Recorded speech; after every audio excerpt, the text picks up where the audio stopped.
Your dinner wasn't the problem, your breakfast wasn't the problem. The problem happened at 5 a.m. while you were asleep and no one told you. If you're managing type 2 diabetes and doing everything right, eating carefully, exercising, taking your medication, but your fasting blood sugar number is still frustrating you every morning, this video is going to give you a clear, research-based explanation for why that happens and what you can actually do about it. We're going to talk about a mechanism that most people have never heard explained properly. Not a quick fix, not a miracle, a specific biochemical process that happens inside your body every morning, and a natural compound backed by over 23 randomized controlled trials that can support the treatments you may already be using. Let's start with what's actually happening. Your liver produces glucose continuously throughout the day and night, not just at night. This is a normal metabolic function. Your body always needs a baseline supply of glucose available for your brain and organs. But here's what happens in the early morning hours, typically between 4 a.m. and 8 a.m., though the exact timing varies from person to person. Your body releases a surge of hormones. Cortisol, growth hormone, glucagon, and adrenaline all rise as your body prepares to wake up. These hormones signal the liver to increase its glucose output to give you energy for the coming day.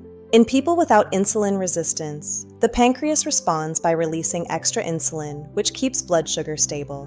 But in people with type 2 diabetes or significant insulin resistance, that insulin response is impaired. The glucose the liver releases isn't cleared efficiently, and the result is an elevated fasting blood sugar reading when you wake up. This is called the dawn phenomenon. It affects an estimated 30–50% of people with type 2 diabetes. And it is not primarily a dietary problem. You can have a perfect dinner, go to bed with a normal blood sugar reading, and still wake up to a high number. Because the cause isn't what you ate. It's a hormonal and metabolic mechanism that operates while you sleep. This is also why diet and exercise alone, while absolutely essential, sometimes don't fully resolve the morning number. They address glucose from meals. They are less targeted at this hormonal liver-driven process. It's worth being honest about why some popular remedies don't fully address this mechanism. Not to dismiss them, but because understanding the gap is what makes the solution logical. Cinnamon works primarily by improving insulin receptor sensitivity in peripheral tissues like muscle and fat cells. Its effect on the liver's glucose production pathway is modest, and the evidence for cinnamon specifically reducing fasting blood sugar through a liver mechanism is inconsistent. It tends to be more effective at reducing post-meal glucose spikes. Apple cider vinegar slows carbohydrate digestion in the gut, a useful effect before meals. Taken before bed, its active effects last roughly 3 to 4 hours. If the hormonal surge driving liver glucose output peaks around 5 and 6 a.m. for you, much of that effect may have faded before it's needed. Metformin, the world's first-line medication for type 2 diabetes, is genuinely effective because it directly reduces hepatic glucose production. It works through a specific pathway involving AMPK activation and mitochondrial complex I inhibition. Metformin is the evidence-based standard of care, and if your doctor has prescribed it, that is the right foundation. The compound we're going to discuss works through a different but complementary biochemical pathway, which is why some researchers believe they may work well together, not as a replacement. What's needed to specifically address the dawn phenomenon is something that targets the liver's glucose-producing enzymes directly, has sufficient duration in the bloodstream to remain active during the 4–8 a.m. window if taken before bed, and has a strong clinical evidence base. This compound has been used across multiple cultures for over 3,000 years. Seeds have been found in ancient Egyptian tombs. It appears in texts from 3 major world religious traditions, and it has been the subject of over 1,000 peer-reviewed scientific studies in modern research. It's Nigella sativa, commonly called black seed or black cumin, though it's not botanically related to the common cumin in your spice rack. Small, dark, sharply angled seeds with a slightly rough surface. A distinctive aroma combining thyme, pepper, and a faint medicinal note. produced by a volatile compound called thymoquinone, which is the active molecule being studied in clinical research. In 2017, a meta-analysis published in Complementary Therapies in Medicine pooled results from 23 randomized controlled trials on Nigella sativa and blood glucose across multiple populations. The findings showed significant reductions in fasting blood glucose, HbA1c, and markers of insulin resistance, with the safety profile described as favorable across all trials. 23 trials. Not 3, not a handful of preliminary studies. 23 randomized controlled trials pooled together. The kind of evidence base that represents genuine scientific consensus rather than isolated findings. Thymoquinone influences blood sugar through 4 simultaneous mechanisms. Understanding all 4 is what distinguishes this compound from others discussed in this context. Mechanism 1. Hepatic glucose inhibition. Thymoquinone inhibits specific enzymes in the gluconeogenesis pathway, glucose 6-phosphatase and phosphenol pyruvate carboxykinase. These are the rate-limiting enzymes for liver glucose production. Inhibiting them slows the liver's glucose output during the early morning hormonal surge. This is the mechanism most directly relevant to the dawn phenomenon. This is also the general target of metformin. Both inhibit hepatic glucose production, but through different biochemical pathways. Different mechanism, same destination. This is why researchers describe them as potentially complementary rather than redundant. Mechanism 2. Peripheral insulin sensitivity. Thymoquinone activates AMPK, a central metabolic regulator, which improves glucose uptake in muscle tissue. This addresses post-meal glucose elevation during the day. The 2 mechanisms work simultaneously. Mechanism 3. Beta cell protection. Chronically elevated glucose generates oxidative stress that damages beta cells in the pancreas, the cells that produce insulin. This damage accumulates over years and is largely irreversible. Diabetes-related damage, in general, tends to be difficult or impossible to fully reverse once it has progressed, which is why early and consistent management matters so much. Thymoquinone is documented as one of the more potent natural antioxidants studied in pancreatic tissue. A study published in the European Journal of Pharmacology found that thymoquinone significantly reduced markers of oxidative damage in beta cells under stress conditions. While other interventions regulate glucose, this one also protects the hormone-producing cells themselves. Mechanism 4. Reducing chronic inflammation. Low-grade chronic inflammation directly impairs insulin receptor signaling. It essentially blocks the signal that insulin sends to cells. Thymoquinone inhibits NF-kappa B, a master regulator of inflammation, reducing circulating inflammatory markers. As inflammation decreases, insulin sensitivity improves, not through a direct receptor mechanism, but by reducing the interference that was blocking the signal. 4 mechanisms, all 4 operating simultaneously from a single compound. Before we get into the clinical numbers and the specific protocol, if you're watching Golden Glow Senior and haven't subscribed yet, please do that now. This channel publishes weekly, research-based health content designed specifically for adults over 60 who deserve honest, accurate information about what the science actually shows. Not trends, not marketing, not oversimplification. If this video is giving you clarity you haven't found in years of doctor's visits, subscribe and hit the notification bell. Then come right back.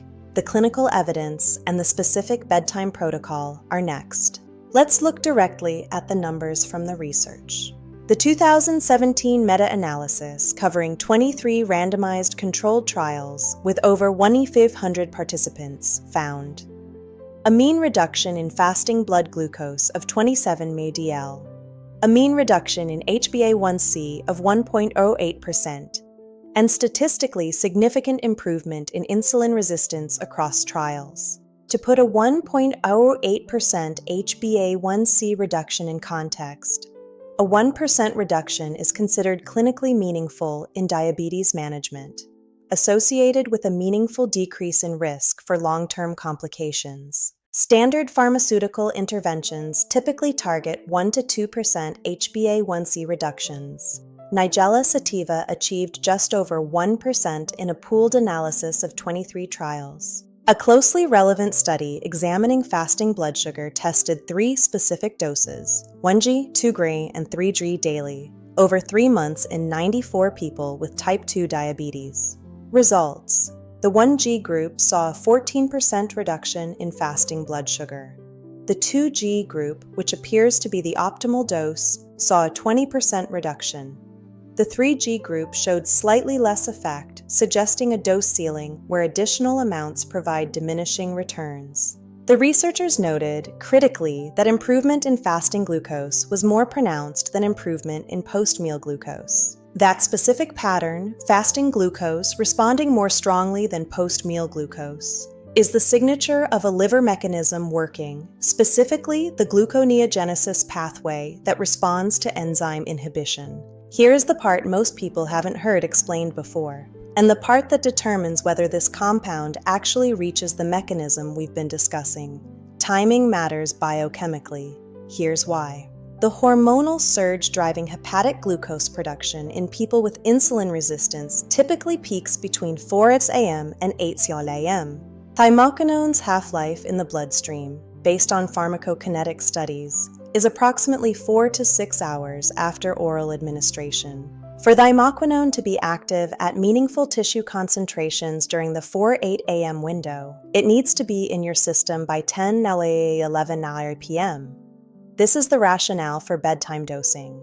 The compound is loaded, so its activity peaks when liver glucose production peaks. This is pharmacokinetically deliberate, not arbitrary timing. Black seed is available in 3 forms, and the form matters. Black seed oil, cold-pressed, concentrated. Thymoquinone is fat-soluble, and oil contains it within its fat-soluble matrix, improving absorption. This is the recommended form for the nighttime liver mechanism. Ground seeds, whole seeds freshly ground before use, provides thymoquinone alongside the full dietary fiber of the seeds, adding other blood sugar benefits. Bioavailability is meaningfully lower than oil, but higher than whole seeds. Whole seeds, the most traditional preparation but lowest absorption. The hard outer shell significantly limits thymoquinone absorption. Research suggests grinding or pressing increases absorption by up to 300% compared to whole seeds. The specific bedtime protocol. Take 1 teaspoon of cold-pressed black seed oil between 9:30 and 10:30 p.m. with a small amount of fat-containing food. A teaspoon of natural peanut butter, a small handful of walnuts, or a small piece of cheese. The fat slows gastric emptying slightly, ensuring thymoquinone is absorbed through its optimal fat-soluble pathway. A note on honey. Many traditional preparations mix black seed with honey. However, even small amounts of honey raise blood glucose.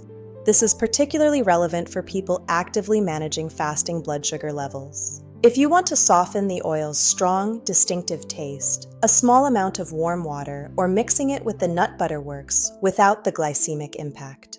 In week 1, start with half a teaspoon to allow your digestive system to adjust. From week 2, move to a full teaspoon, the dose that showed the strongest fasting glucose results in the clinical evidence. Important interactions to know before starting. If you are taking blood thinners, warfarin, apixaban, rivaroxaban, clopidogrel, or daily aspirin, thymoquinone has antiplatelet properties that may amplify anticoagulant effects. Do not begin without consulting your doctor. If you are taking sulfonylureas, glipizide, glympyride, glyburide, these stimulate insulin secretion regardless of blood sugar level. Combining them with additional glucose-lowering agents increases hypoglycemia risk. Start at half the dose and monitor morning blood sugar carefully during the first 2 weeks. For most older adults not on blood thinners or sulfonylureas, the safety record across published clinical trials is strong.